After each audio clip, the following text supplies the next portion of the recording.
A lawyer and professor of feminist legal theory and international women's rights law, Terry O'Neill was elected president of the National Organization for Women in July 2009. She took over as the U.S. was emerging from the most severe recession since the Great Depression, and as our leaders in Washington were in the middle of what turned out to be a year-long debate on health care reform. In her visit to AU, she spoke about how dealing with the economy is a feminist issue, and how women are worse off after President Obama's health care reform was passed. In her speech on Wednesday, the 14th, to the AU College Democrats, O'Neill spoke on how women will be disproportionately affected by some of the proposals being debated in Washington over cutting the deficit and stimulating the economy. Does it ever seem as if, because of the economy so much in our political discourse, does that take away from, fighting for certain social issues? Women are so stressed and so economically anxious, and I think women and men, and particularly just ordinary families, are beginning to put it together that the women are not making the decisions, and the women are the ones being really harmed by this. And what's affecting women today is this economic crunch that is then being magnified by the ideological attacks on women's access to health care. Why is this a feminist issue? And this is something I think people don't necessarily recognize. Let's start with that swath of social programs, the tuition assistance, the prenatal care, the health care, the child care, and so forth. When you take a look at those programs, they disproportionately serve women. Part of the reason is that most of these programs, eligibility for them is based on income, and women's income is systematically less than men's. In fact, women today are still paid on average 77 cents to the dollar paid to men. O'Neill explained how the persistent wage gap between men and women had drastic effects beyond their paychecks. As women earn less in the workforce, they collect less in Social Security benefits and are less able to save for retirement. On average, and each individual woman, after a lifetime of unequal pay, an average woman loses $400,000. Right, $400,000, which frankly is enough to pay off your mortgage and put at least a couple of kids through college without debt. Are there sort of policy prescriptions that you think might be used to address that today?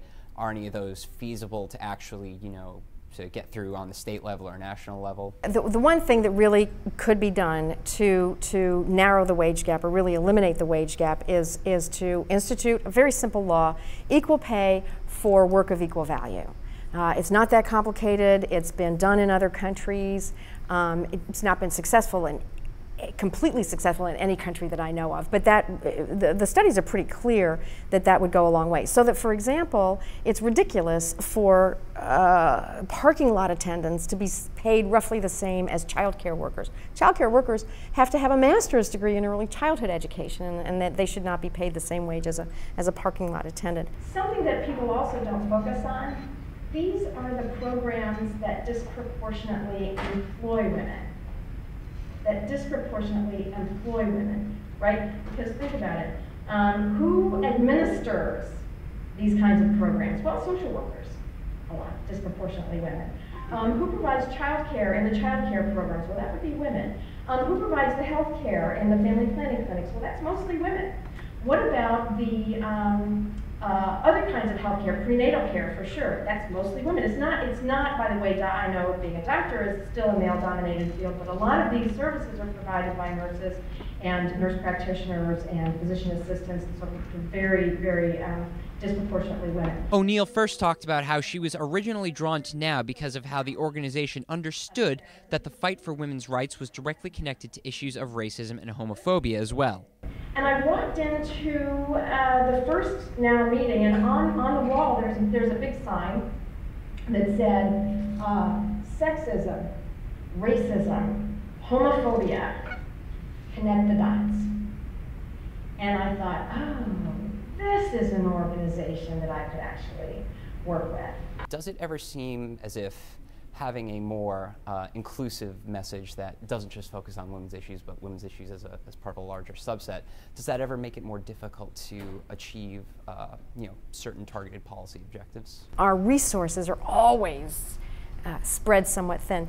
On the other hand, the advantage of it is the fundamental message that really needs to, I think, get out there is that the ultimate purpose of now is for women to work in equal partnership with men, in contributing to our communities on all these different levels. In the last presidential election, O'Neill organized for Hillary Clinton before she was defeated by Barack Obama in the primary, but she was still happy to support the man who would become America's first black president. Right. What was that experience like for you, as a political organizer, behind Hillary Clinton, and then, when realizing that she wasn't going to win, sort of going over to the Democratic ticket? Hillary Clinton's message, when she would go and talk to people, especially if the room was a lot of women, her really message was, you're not invisible.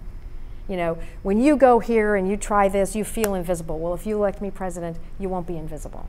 And that was an incredibly empowering message, I think, to many women. And I will tell you, in the 2008 elections, we really saw something stark, which was that that misogynistic attacks on female politicians got past the media sort of self-censors far better than racist attacks. Though O'Neill said Obama's health care reform was a step in the right direction, she argued that ultimately women are worse off for its passage. So when the health care bill passed, our public statement was that women were better off before it passed, and after it passed, we were worse off. It is a federal law that carves into stone the notion that abortion care can be withheld for purely ideological, religious reasons.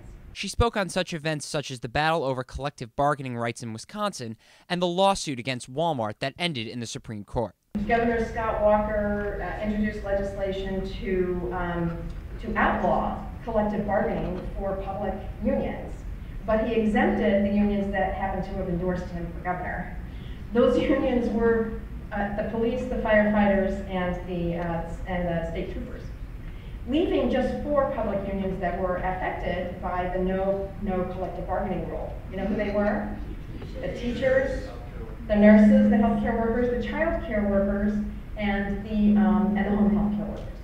Right? Teachers, nurses, child care, and home health.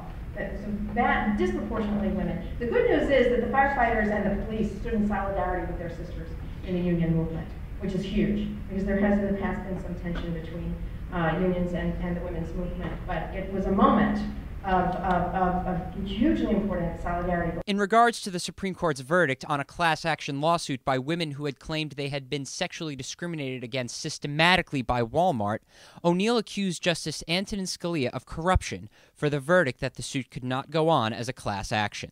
What Walmart said to the Supreme Court was, well, yeah, even if we did, we're too big to sue, right? You got banks in this country too big to fail.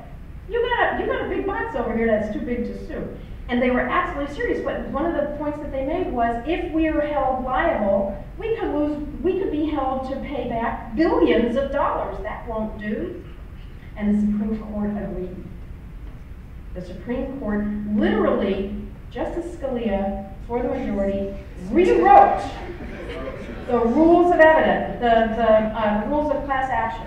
Absolutely, I personally view that as so hypocritical for a man who says he is textual in his interpretation of the Constitution as to be corrupt.